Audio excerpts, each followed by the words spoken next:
Semoga selalu dalam dan keluarganya juga sehat. Oleh karena itu, mari kita selalu memanjatkan puji dan syukur kehadirat Allah SWT yang telah memberikan kita rahmat dan hidayahnya sehingga bisa ketemu lagi di sini. Salawat dan salam selalu kita limpahkan kepada Nabi Muhammad SAW yang selalu kita nantikan ucapannya di hari akhir nanti. Di siang hari ini izinkan saya Alfian akan menemani Bapak Ibu sekalian untuk mendengarkan eh, webinar dari Pak Riznu. Ya, sebagaimana yang bisa kita lihat di layar, Pak Riznu ini adalah seorang eh, praktisi, apa ya, spesialis di bidang minat dan bakat anak gitu. Ada banyak sekali eh, apa yang dikerjakan Pak Riznu ini. Beliau adalah Founder Wahana Anak Indonesia, kemudian sarjana ilmu politik juga di UGM dulu, lulusan kuliah intensif Inspire Psychology Batch 2 dan pendidikan akil balik Ustadz Adriano Lutfi, konsultan pendidikan anak, praktisi talent mapping, tuan rumah Kulab Series dan juga SLC. Terakhir kemarin baru menyelesaikan diploma Montessori-nya gitu.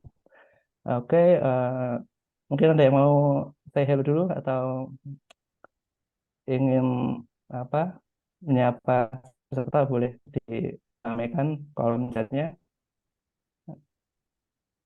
Ada 7, 5 orang peserta, nggak apa. Kata Pak Wisnu kita mulai berapapun pesertanya biar tepat waktu mulainya.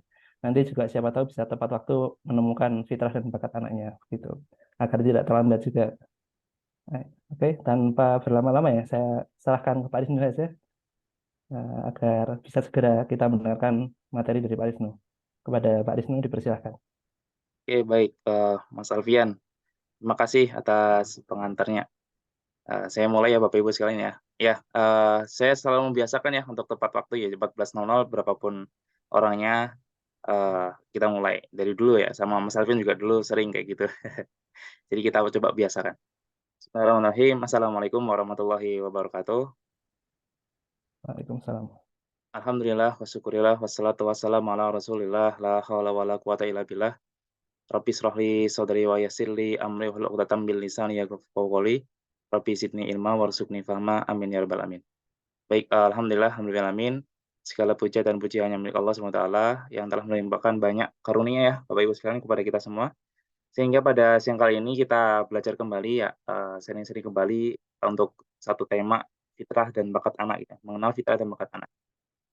Bapak Ibu sekalian, diperkenankan oleh Allah gitu ya untuk hadir di forum ini walaupun cuma sedikit, tapi insya Allah nggak apa-apa. Kita selalu berdoa agar forum-forum seperti ini juga, apa namanya, bisa diberkahi Allah Subhanahu wa taala, diberikan banyak, kebaikan-kebaikan ya kepada kita sebagai pribadi maupun semua orang yang ada di forum ini. Kemudian salawat beriring salam tak lupa kita curahkan dan hadiahkan kepada junjungan kita Nabi Muhammad sallallahu alaihi wasallam, keluarga beliau, sahabat beliau, para tabi'in, para generasi ulama, dan semoga kita semuanya senantiasa melaksanakan sunnah beliau, bisa mendapatkan syafaat ya, besok di yaumil akhir. Amin ya rabbal alamin. Baik, sebelumnya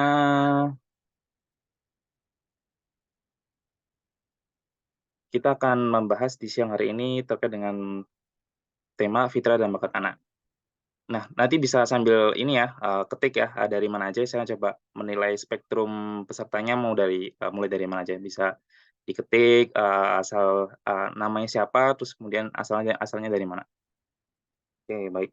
Nah, ini fitrah dan bakat anak. Jadi nanti ada 2 bahasan ya, fitrah dan bakat anak. Jadi fitrah itu seperti apa, bakat anak itu seperti apa. Oke, saya langsung aja. Nah, fitrah gitu ya, kadang sekarang nih sudah sering banget ya, terdengar atau sering kita dengar ya, istilah-istilah pendidikan berbasis fitrah, fitrah, kemudian fitrah, apapun fitrah gitu ya. Nah, kita coba bedah, fitrah ini. Fitrah dalam bahasa Arab itu ada beberapa pengertian ya, ada belahan itu syikoh gitu ya, ada muncul, tulu gitu ya, muncul itu kayak tumbuhan itu muncul, kejadian al-ibtida, kemudian penciptaan khalqun.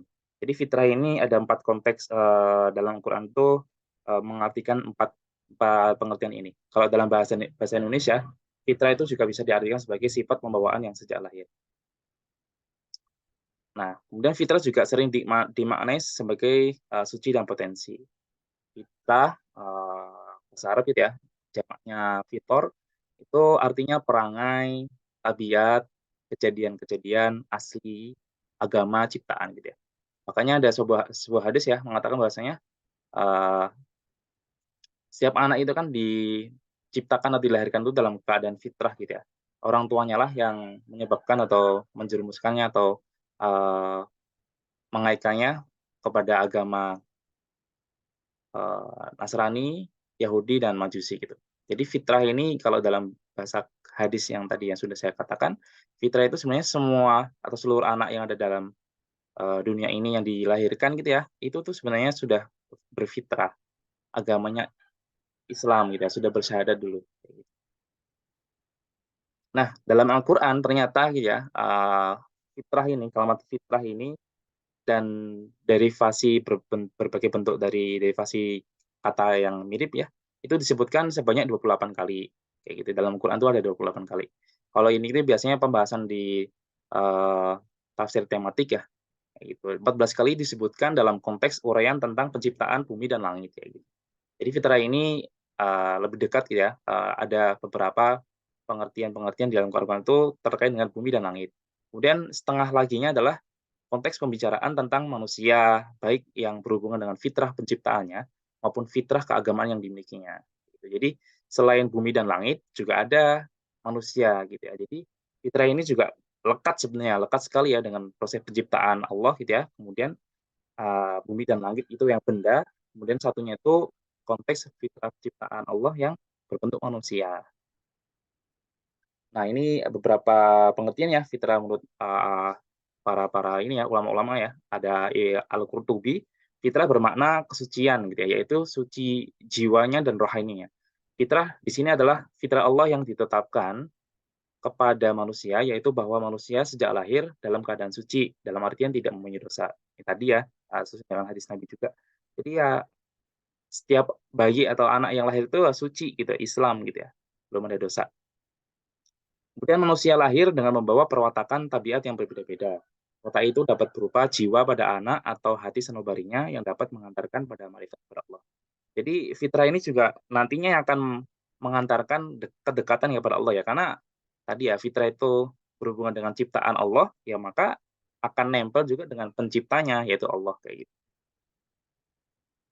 Kemudian, fitrah menurut Imam Al-Ghazali, nah ini fitrah merupakan dasar bagi manusia yang diperolehnya sejak lahir dengan memiliki keistimewaan-keistimewaan, ya. Apalagi keistimewaannya adalah ada 5. Satu, beriman kepada Allah. Ini merujuk yang hadis yang sudah saya katakan tadi. Udah itu, semua anak atau semua bayi yang lahir itu ya beriman kepada Allah. Kemudian kedua, kemampuan dan kesediaan untuk menerima kebaikan dan keturunan atau dasar kemampuan untuk menerima pendidikan dan pengajaran.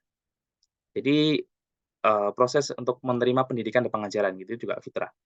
Dorongan ingin tahu untuk mencari hakikat kebenaran yang berwujud daya untuk berpikir. Jadi, rasa ingin tahu terhadap sebuah kebenaran, ya tentunya juga benar dari Allah gitu ya. Terus kemudian wujudnya apa? Daya pikir gitu ya, akal pikirnya. Kemudian ada juga dorongan biologis yang berupa syahwat, nafsu, dan tabiat. Ini juga ada fitrah yang rupanya syahwat, nafsu, dan tabiat. Yang terakhir itu adalah kekuatan-kekuatan lain dan sifat-sifat manusia yang dapat dikembangkan dan dapat disempurnakan. Ini menurut Imam Ghazali. Nah, kalau dalam Al-Quran gitu ya, ini ada, Quran surat Al-Isra ayat 24, "A'udzubillahi minasyaitonirrajim, bismillahirrahmanirrahim. Qul kulli ya'malu 'ala syakilatihi, farabbukum a'lamu biman huwa ahda sabila." Qul kullun nih, artinya katakanlah tiap-tiap, orang ya, ya'malu berbuat 'ala syakilatihi, menurut keadaannya masing-masing. Farabbukum a'lamu biman huwa ahda sabila. Maka Tuhanmu lebih mengetahui a'lamu biman, siapa gitu ya, huwa ahda sabila, yang lebih benar jalannya. Di sini ada ahda sabila. Nah, apa sih maksud, kata syakilati ini? Tadi ya, syakilati ini kalau ini menurut keadaannya masing-masing. Dalam ayat tersebut, syakilati telah diartikan dengan keadaannya masing-masing ya, bawaannya. Maksudnya adalah tiap-tiap manusia itu ada pembawaannya masing-masing yang telah ditentukan Allah sejak masih dalam rahim ibunya. Ini kan sudah terkenal ya, kalau misalnya hamil gitu ya, usia 4 bulan ditiupkan ruhnya, itu ruh murni dari Allah gitu ya. Jadi benar-benar luar biasa. Itu sudah langsung tuh juga dicatatkan, lahirnya kapan, meninggalnya kapan, rezekinya seperti apa, jodohnya seperti apa, matinya akan seperti apa, masuk surga atau neraka kayak gitu. Kemudian ada juga Shakilati ini pembawaan gitu ya. Maksudnya pembawaan itu apa? Ada berbagai warna, rupa gitu ya, perangai, aneka ragam, sehingga satu tak serupa dengan yang lainnya. Misal warna nih, warna kulit orang Indonesia kan sawo matang gitu ya, beda sama warna kulit orang Eropa yang agak putih-putih gitu, atau orang Amerika itu yang putih, atau yang orang orang Afrika gitu ya, yang, lebih gelap kayak gitu. Nah itu warnanya, rupanya juga beda, rupa orang Indonesia, rupa orang Eropa, rupa orang Afrika, pun dengan orang Indonesia pun di Jawa, Kalimantan gitu ya, Nusa Tenggara, Papua itu juga akan memiliki rupa-rupa yang beda juga, perangnya juga sama gitu. Jadi iklim atau tempat kita dilahirkan oleh orang pulau gitu ya, ataupun orang darat, ini juga sama nih. Jadi orang yang hidup di pulau sama orang yang hidup di darat itu beda, kayak gitu. Orang di pegunungan dengan orang yang tinggal di tepi laut atau pantai juga beda. Orang yang tinggal di khatulistiwa yang seperti Indonesia itu, dengan daerah yang memiliki 4 musim juga beda. Semua memiliki syakilatih gitu ya, pembawaannya masing-masing. Nah, demikian juga dengan lingkungan orang tua yang melahirkan. Kemudian pendidikannya, pergaulan di waktu kecil, pengalaman, perantauan, itu juga membentuk jiwa dan Shakilati gitu. Itu juga mempengaruhi juga beberapa faktornya. Nah tadi ya, dalam sebuah tafsir ya, saya kutipkan di Kemenak, Al-Isra ayat 84, setiap orang berbuat sesuai dengan keadaan masing-masing, yakni sesuai pembawaannya, caranya, dan kecenderungannya dalam mencari petunjuk dan menempuh jalan menuju kebenaran. Jadi ya udah punya cara masing-masing gitu, makanya ada sebuah, prinsip umum itu setiap manusia itu unik gitu ya, atau setiap anak itu unik, ya emang unik gitu karena masing-masing beda, nggak ada yang kembar gitu ya. Bahkan orang yang kembar pun pasti akan ada satu perbedaan minimal kayak gitu. Eee, kalau kalau dalam perspektif sidik jari pun juga beda ya, semua orang tuh punya sidik jari masing-masing, itu kan luar biasa ya, menciptakan semua makhluk hidup itu beda-beda semua kayak gitu.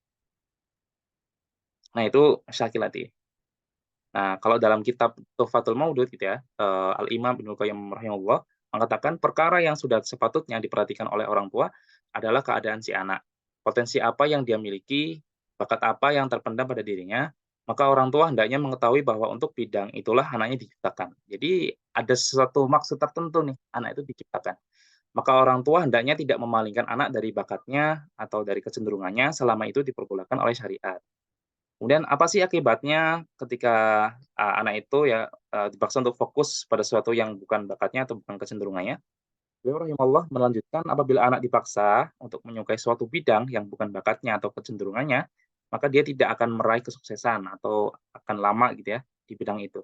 Luputlah darinya apa yang sebenarnya merupakan potensi dirinya. Kemudian lantas apa sih yang harus dilakukan oleh orang tua gitu, tugas orang tua tuh seperti apa? Kata beliau menjelaskan lagi, apabila orang tua melihat bahwa anaknya itu bagus pemahamannya, bisa mengerti dengan baik, berarti cerdas ya, hafalannya cukup bagus dan cerdas, maka ini menunjukkan tanda penerimaan dan kesiapan dia untuk belajar, untuk mengukir ilmu di dalam hatinya yang masih polos. Namun, apabila dia melihat anaknya memiliki kecenderungan kepada dunia perdagangan, ini ya, jadi cerdas ya. Ini kalau misalnya anaknya itu suka dagang, suka jual beli, atau bidang lain yang diperbolehkan oleh syariat, bidang pertanian, bidang kedokteran, teknologi, politik, bidang-bidang yang lain, maka hendaknya dia beri kesempatan kepada anaknya untuk mengembangkan potensi-potensi itu. Karena setiap orang akan dimudahkan oleh Allah untuk melakukan apa yang telah ditetapkan baginya. Itu kata Al-Imam Ibnul Qayyim rahimahullah. Nah, kemudian tadi ya, pembahasan terkait dengan fitrah. Kemudian apa sih bakat itu gitu ya, ini sebenarnya sudah saya sering katakan gitu ya. Bakat, kalau dari sini ada 4 perspektif ya yang bisa saya berikan, ada Kamus Besar Bahasa Indonesia, kemudian yang berkembang di masyarakat, kemudian ada Darul Al-Qur'an sama Al-Quran ya. Al-Quran tadi sudah dibahas ya di awal. Nah, kita coba cek, bakat di Kamus Besar Bahasa Indonesia. Bakat menurut KBBI itu adalah dasar ya kepandaian, sifat, dan pembawaan yang dibawa sejak lahir. Contoh, ia memiliki bakat melukis, menyanyi, dan sebagainya, kayak gitu. Nah, ini juga sama ya, dengan pengertian bakat yang berkembang di masyarakat. Orang yang bakat itu satu biasanya yang lukis gitu ya, "Wah, anak saya berbakat lukis karena lukisannya bagus," kayak gitu ya. Lukisannya cantik gitu ya, perfect gitu. Itu biasanya kayak gitu. Atau yang ini, bermain piano gitu. umur umur kecil gitu, umur 7 tahun itu SD itu sudah bisa, mempianiskan sebuah lagu yang rumit gitu ya, yang kompleks, atau dia bahkan bisa nyiptain lagu sendiri, kayak gitu. Itu bisa dikatakan bakat musik gitu ya, ada gitu anaknya. Atau yang olahraga gitu ya, atlet gitu, misal sepak bola gitu ya, siapa gitu, si A, oh ternyata dia jago gitu ya, umur 12 tahun sudah kayak Messi gitu misal, atau kayak Ronaldo gitu. Itu juga bisa bakat.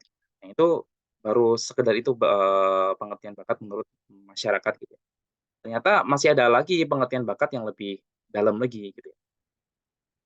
Nah kalau kata ahli gitu ya, saya kutip dari Donald Clifton, bakat ini adalah pola pikir, perasaan dan tindakan yang alami, muncul berulang-ulang dan dapat digunakan untuk sesuatu yang produktif gitu ya. Jadi kalau kita mengacu pada pengertian Donald Clifton ini, beliau adalah profesor psikologi Nebraska Lincoln University, founder of Gallup Organization. Beliau itu mengatakan bahwa bakat itu pola pikir, perasaan, dan tindakan yang alami. Jadi alami gitu ya, muncul dari dalam. Munculnya berulang-ulang dan dapat digunakan untuk sesuatu yang produktif. Produktif ya, produktif itu ya apa, untuk aktivitas mungkin bisa memberikan manfaat buat orang lain, bisa menghasilkan uang, dan macam-macam lainnya, kayak gitu. Ini kata beliau gitu. Maka kalau menurut kata beliau ini gitu ya, nah ini secara umumnya gitu ya, dari kesimpulan beliau, bakat itu berarti sifat, karakteristik unik, positif, dan produktif yang ada dalam diri seorang manusia sejak lahir. Bakat terekspresi sebagai cara berpikir, merasa, dan berperilaku yang alami serta konsisten, kayak gitu. Jadi bakat itu sebenarnya sudah ada dalam dalam diri manusia, sudah ada sudah ada semuanya gitu ya, sudah ada kayak gitu. Bakat menjadi modal bawaan yang membuat seseorang tuh dapat melakukan suatu aktivitas dengan unggul dan mudah kayak gitu. Maka ya tadi, kalau pakai pengertian ini berarti semua orang itu sebenarnya berbakat kayak gitu. Ya tadi memang bakat kayak misal bermain piano, bakat olahraga, sepak bola, bakat melukis itu memang ada, tapi ada juga pengertian bakat yang lebih dalam lagi, memakai perspektif, Donald of Clifton tadi. Atau kalau kita biasanya memakainya pakai perspektif transmapping kayak gitu. Nah, maka tadi ya, setiap orang itu berbakat, kayak gitu ya. Mungkin kalau misal saya nih, saya itu juga sama, saya itu nggak jago banget main piano, berarti saya nggak berbakat piano, oke. Saya juga nggak berbakat, main sepak bola, karena jarang banget ya, saya goceng-goceng itu juga nggak bisa juga, kayak gitu. Ya, mungkin tapi saya punya bakat-bakat lain gitu yang ada dalam diri saya, yang mungkin barangkali juga belum ketemu atau sudah ketemu, sudah ada, cuma, saya nggak ngerti aja. Nah, pada umumnya sebenarnya setiap orang itu berbakat kayak gitu, atau setiap anak itu berbakat. Nah, bakat itu bisa dikembangkan atau memunculkan bakat itu bisa dikembangkan dan memunculkan sebuah kekuatan gitu ya. Jadi bakat itu bisa dipakai nanti jadi kekuatan, dan kekuatan itu akan memandu seseorang itu bisa memiliki peran. Nah, peran ini nanti yang akan dicocokkan ya, di tugas, manusia di bumi ini ya. Satu sebagai ibadah, kemudian 2 tugas sebagai khalifah atau perwakilan Allah di muka bumi. Kan misal nih, saya diciptakan di dunia ini kan pasti Allah memiliki maksud tertentu. Mas Alfian juga diciptakan, apa namanya, di muka bumi ini juga pasti memiliki tugas tertentu. Bapak Ibu juga diciptakan di dunia ini juga pasti memiliki maksud tertentu. Nah, itulah yang akan memandu kita ya, dari bakat, kekuatan, dan ke peran. Peran itu yang nanti akan memandu kita, untuk menjalankan, lakon-lakon ya, panggung utama di dunia ini, kayak gitu. Nah tadi ya, dari Galup, apa, buktinya ya atau dasarnya, basic-nya, ini dari Gallup Global Research gitu ya. Jadi, Donald Clifton tadi, Pak Donald Clifton ini melakukan riset 25 tahun, selama 73 sampai 98 pada lebih dari 1 juta karyawan, dari berbagai jenis perusahaan, industri, dan negara. Riset itu lintas industri terbesar ya pada saat itu kerja di dunia kerja yang menyelidiki hubungan antara kondisi karyawan dan kinerjanya, gitu ya. Hasilnya seperti apa? Tuh, maaf. Inti dari penelitian Gallup ini adalah, perusahaan yang kuat, ini pertama ya, perusahaan yang kuat dan hebat itu adalah yang berhasil menarik atau mempertahankan karyawan-karyawan yang dengan kinerja terbaik ya. Jelas ya kalau perusahaan memiliki karyawan berkinerja terbaik itu pasti juga akan bagus, gitu ya. Kemudian ternyata karyawan yang bagus itu, yang berkinerja terbaik itu adalah mereka memiliki kesesuaian antara tugasnya dengan ciri-ciri kepribadiannya. Jadi karyawan yang bagus itu, yang terbaik itu dia punya kesesuaian tuh antara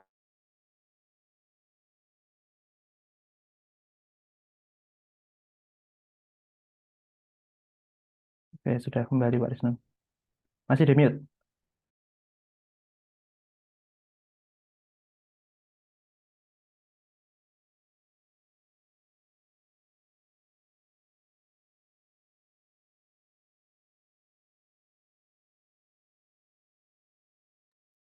Masih di mute Pak Risno. Oke, perusahaan yang memiliki karyawan terbaik itu memiliki kesesuaian dengan tugasnya dan ciri-ciri kepribadiannya, kayak gitu, atau bakatnya gitu ya.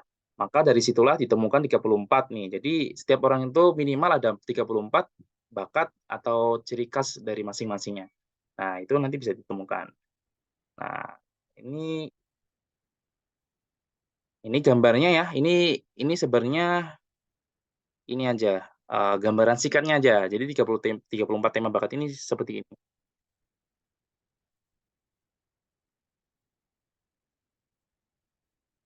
Ini ya, ada 34, ini nanti bisa dilihat ya, dari yang sebelah kiri yang merah sampai yang hijau belief ini, kayak gitu. Ini singkatnya aja sih, sebenarnya ada pengertian lebih dalam ya, lebih banyak lagi juga. Karena waktunya nggak cukup, nanti bisa dilihat ya. Misal nih, kalau saya itu, eee, saya juga ada di intellection ya, jadi saya suka dengan pola pikir dan berpikir mendalam. Jadi saya suka mikir gitu. Kemudian saya komunikasinya juga bagus gitu ya, saya kalau ngomong ya mau gitu ya. Saya kalau suruh berbicara, suruh menyampaikan ide mau, kayak gitu. Kemudian mana lagi ya, ya pokoknya ini ya, ada 34. Ini semuanya ada ciri khas masing-masing, ini singkatnya aja, kayak gitu. Nanti ada WOO nih, WO tuh orang-orang yang senang ketemu tantangan untuk bertemu dengan orang lain yang baru, kayak gitu. Ada juga yang punya bakat kayak gitu. Ada punya bakat kompetisi tuh, yang sukanya pokoknya lomba, pokoknya kompetisi deh, gitu ya, pokoknya harus menang, gitu. Itu ada. Kemudian ada bakat yang aktivator, dia, sat-set gitu, gas terus gitu ya. Jadi Koneksinya bermasalah Pak Risno.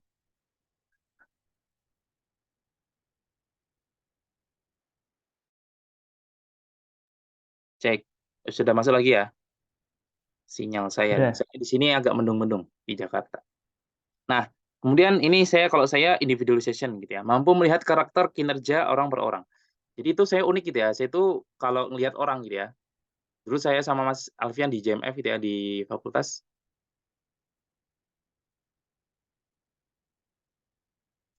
gitu ya, suka ngamatin orang gitu ya. Oh, Mas Alfian itu bisa kayak gini. Oh, si A itu bisa kayak gitu. Oh, si B itu suka kayak gitu. Punya ciri khas kayak gitu. Itu saya banget tuh, jadi bakat individualization namanya, individualization. Dia mampu melihat karakteristik orang lain. Nah, dan sebagainya gitu ya. Ada 34 ini banyak banget. Nanti bisa ini aja, dipelajari ya di PPT-nya. Nah, apa sih tanda bakat gitu ya? Ini singkatnya, tanda bakat itu ada 5 gitu ya. Satu, yearning, nagih gitu ya. Jadi kalau kita atau anak itu ya, melakukan sesuatu, nagih sifat alami yang akan selalu muncul dan butuh penyaluran, itu bisa jadi itu tanda bakat. Kemudian rapid learning. Jadi ketika kita melakukan sesuatu, kita cepat sekali paham, cepat sekali, eee, nyatu gitu ya, atau, eee, gampang paham gitu ya, itu bisa jadi juga bakat. Atau flow gitu ya, perasaan mengalir saat tenggelam dalam suatu aktivitas. Jadi ketika kita mengerjakan tertentu itu, ya udahlah mengalir mengalir mengalir aja. Tiba-tiba sudah 2 jam, tiba-tiba sudah seharian kayak gitu, nggak capek kita. Nah, itu bisa jadi itu tanda bakat. Kemudian satisfaction, ketika kita memiliki kepuasan tersendiri ya, ketika melakukan sesuatu, atau anak ketika puas dia melakukan sesuatu itu juga bisa jadi bakat juga. Atau yang terakhir, glimpse of excellence. Jadi ketika dikerjakan hasilnya tuh bagus, perfect gitu ya. Padahal usahanya tuh nggak terlalu kuat-kuat amat gitu, biasa-biasa aja gitu. Itu bisa juga jadi, eee, ba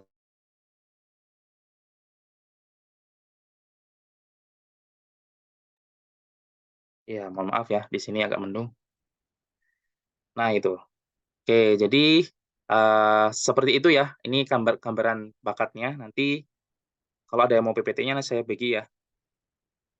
Ini sebenarnya pengertian singkatnya aja, nanti ada pengertian lebih dalamnya, kayak gitu. Nah, di sini saya juga mau,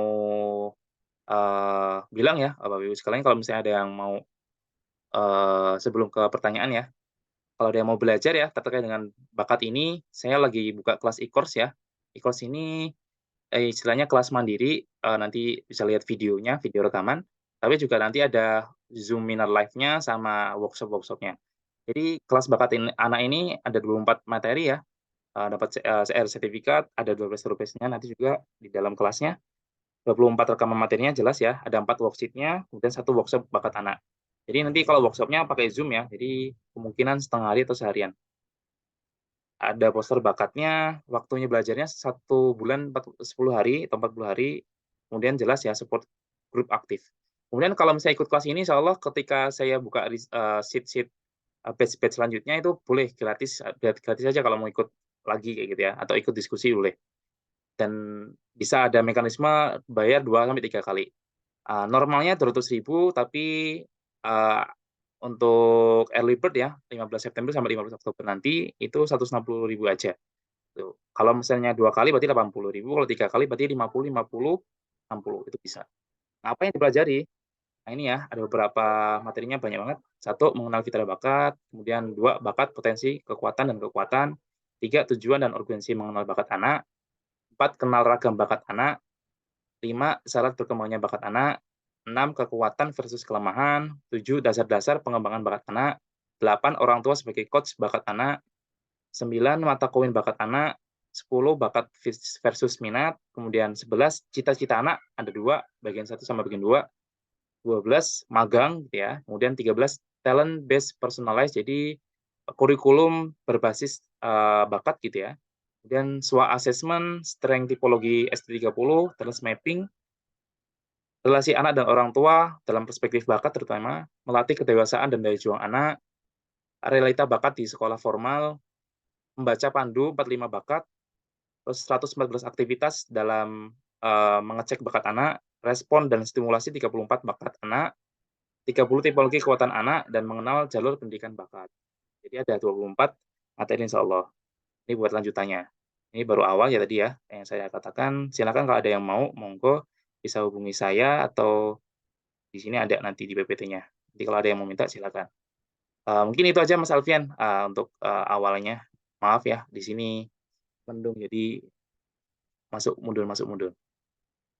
Baik. Terima kasih Pak Risno atas paparannya. Sangat menarik ya. Ternyata mengenal fitrah dan bakat anak itu tidak sekedar apa, mengenal anak sukanya apa. Nah, misalnya dia suka musik, oh bakatnya musik. Tidak seperti itu ternyata. Lebih dalam. Bahkan ada 24 materi yang harus dipelajari untuk bisa benar-benar mengenal fitrah dan bakat anak. Kemudian sisa waktu 6 menit ya. Saya persilahkan pada peserta untuk bertanya jika ada yang ditanyakan. Kalau tidak ada, saya yang akan bertanya karena saya juga penasaran soal begini, apa kita kan misal punya temen nih, dia kan Iya, kesehariannya baik, baik orangnya baik, sopan, terus ramah juga, terus tiba-tiba ada satu momen dia marah gitu, Pak mhm Wisnu. Nah, terus kadang kita tuh suka nyeletuk, wah itu kelihatan aslinya tuh pas marah. mhm. Nah, sebenarnya perangai tadi kan salah satu definisi apa fitrah itu perangai ya. Nah, itu tuh berasal dari mana tuh perangai marah, perangai jeleknya itu dari mana? Karena katanya kalau dari anak itu suci dan ya bersih lah itu. Iya, makasih Mas Alfian. Marah ya? Marah ini kan bagian dari emosi ya. Emosi ini juga sebenarnya juga, termasuk dari bagian dalam, diri manusia ya. Jadi emosi ini ya sebenarnya wajar gitu ya, emosi marah itu wajar. Cuma kan kadang emosi ini yang penempatannya aja yang nggak wajar gitu ya, kayak misal tadi mungkin teman-temannya itu biasanya kalau marah itu pasti ada penyebabnya Mas Alfian, ada penyebabnya. Hmm. Itu mungkin kita harus cek tuh, kita harus cek tuh, itu kenapa sih lagi sensi gitu. Misal kalau perempuan ya, biasanya nih kalau perempuan itu gampang gitu ceknya, dia lagi mens nggak? Oke, lagi mens berarti bener gitu ya. Itu pakai cara ukurnya kayak gitu. Atau, mungkin ada apa gitu ya, ada lagi burnout misal kayak gitu ya, lagi misal di rumah pusing dah sama anak, sama suami, macam-macam, itu juga bisa dicek kayak gitu. Kalau lagi biasanya kerjaan tuh. Marah kenapa? Udah kerjaannya nggak beres, aduh masih ada tanggungan macam-macam, ada pikiran kayak gitu. Jadi emosi itu Mhm. sebenarnya bagian dari diri manusia, dalam Quran juga masuk ya, emosi itu, termasuk dari hati gitu ya, hati. Karena kan kalau misal kita berlaku lemah lembut ya kata Al-Quran, pasti banyak yang dekat sama kita. Tapi kalau misal kita marah gitu ya, kita marah, itu akan dijauhi oleh orang, gitu. Jadi ya tergantung lagi, marahnya itu karena penyebab apa. Kadang kan marahnya itu nggak jelas, kalau misalnya ada penyebabnya kita tahu, insya Allah kita paham, oke, dia capek gitu ya, oke dia ada pikiran, Mhm. oke dia lagi burn out gitu ya, oke, beliau lagi mens kayak gitu. Itu bisa kita Mhm. paham. Kadang kan, pengetahuan kita kan nggak nyampe ya, karena kita kita nggak ngerti. Dianya juga nggak ngasih tahu, "Aku lagi marah nih," gitu. Pendidikan emosi ini penting sebenarnya, nanti ada bahasan sendiri ya. Kalau kata Ustadz Taat, usia anak 0 gitu ya, 0 sampai 7 tahun itu ada 4 materi yang penting ya, perlu diajarkan pada anak. Satu adalah pendidikan iman, itu pasti ya, pendidikan iman itu perlu. Kemudian kedua adalah pendidikan emosi, pendidikan emosi. Kenapa? Karena emosi ini penting ya. Emosi ini kan kalau dalam, utamanya itu ada, kalau nggak salah ya, utama emosi itu ada bahagia gitu ya, marah, malu, sama takut gitu. Nah, nanti dari 4 besar itu nanti akan muncul derivasi-derivasi turunan-turunannya gitu ya. Misal ada yang kecewa, itu kecewa itu masuknya ke mana gitu. Setahu saya, sepaham saya gitu. Nanti bisa dikoreksi ya, saya agak lupa ada berapa emosi kayak gitu. Mhm. Karena, kalau turunannya itu sampai seratusan tuh, kata psikolog-psikolog itu ada seratusan lebih gitu ya, turunan emosi. Nah itu pendidikan emosi, itu penting juga di usia anak 0 sampai 7 tahun. Kemudian yang ketiga adalah, pendidikan ego dan individualitas, kayak gitu ya. Karena usia anak 0 sampai 7 tahun itu adalah masa-masanya dia tuh maunya sendiri kayak gitu ya kadang ya. Ya disuruh-suruh tuh nggak mau kayak gitu. Itu adalah proses ego dan individualitasnya lagi berkembang. Karena apa? Ketika pendidikan ego dan individualitas ini, eee, baik gitu ya, insya Allah nanti ke depannya itu dia dewasa itu tidak mudah terombang-ambing. Ini ya Mas Alfian, ini yang jadi PR sekarang ya. Generasi sekarang itu kan gampang banget ikut-ikutan, kayak gitu. Nah itu tuh kalau bisa kayak gitu tuh bisa dicek tuh pendidikan egonya dulu tuh nggak, apa ya, istilahnya itu nggak bagus atau kurang terfasilitasi kayak gitu ya. Nggak di apa ya, nggak diterima kayak gitu. Karena emang usia 0 sampai 7 tuh ya memang kayak gitu, biasanya bayi-bayi gitu ya, apalagi kalau toddler gitu ya 3 tahun. Kayak anak saya itu tuh kadang kayak gitu, "Nak sini kamu," nggak mau," kayak gitu tuh salah satunya kayak gitu ya. Dia sudah, punya, pilihan sendiri, karena itu akan membentuk ke depannya ketika itu nggak beres, itu udah besok berat gitu. Kalau ada temennya ngerokok, langsung ngerokok gitu ya, kalau temannya berbuat buruk, langsung berbuat buruk. Tapi kalau misalnya pendidikan egonya, individualisnya itu beres, insya Allah itu dia punya kalau ketika punya konsep tertentu, dia nggak bakal goyah gitu. Bahkan dia bakal mewarnai orang lain kayak gitu, nggak bakal mudah terwarnai oleh lingkungannya. Itu yang ketiga. Kemudian yang keempat adalah pendidikan psikomotorik. Nah, ini juga penting nih dan selalu biasanya, sering diremehkan ya sama, eee, bapak ibu atau yang lain. Anak-anak main gitu ya, guling-guling, loncat-loncat, sepedaan, lari-lari itu tuh bagus kayak gitu ya, memang harus kayak gitu, anak itu geraknya kayak gitu. Minimal kan kalau anak-anak usia dini gitu kan, minimal harus, bergerak itu 3 jam ya minimal, itu nggak boleh ditolerir itu.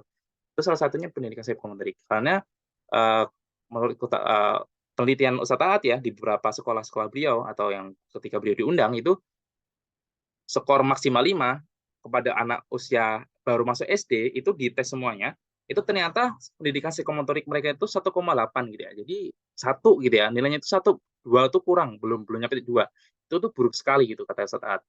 Karena apa? Karena para orang tua tuh malah apa ya, mencekoi atau mengkonsentrasinya ke apa, ke calistung kayak gitu. Padahal calistung itu sebenarnya itu masih belum perlu di usia sampai 7 tahun, baru